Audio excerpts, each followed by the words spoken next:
Hey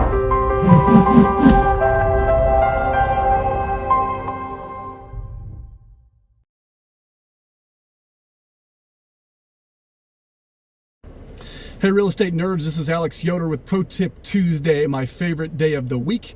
And today I want to talk about, very briefly, late fees and grace periods. First of all, for those of you who don't know, you do not need to have a grace period. There is no legal requirement that you have a grace period in your lease. Second of all, if you do want to have a grace period, the day that the grace period expires and the day that you can initiate eviction, or the day that the tenant is technically considered late, do not need to be the same day. A lot of people don't realize that.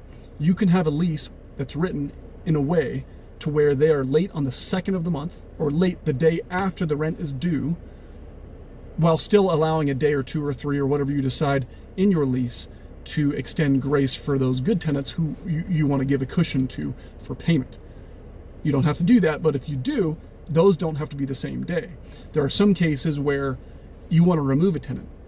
You don't want them to pay because they've caused so much damage or they're so difficult to deal with, you want them out of the property.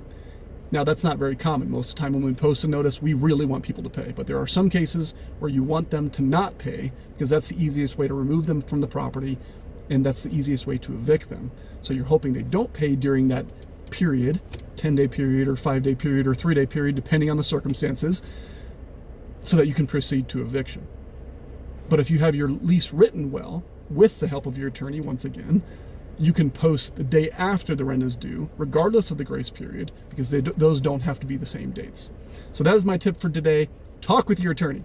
That's all for today. Alex Yoder, Dorman Real Estate Management Pro Tip Tuesday. We'll see you next week.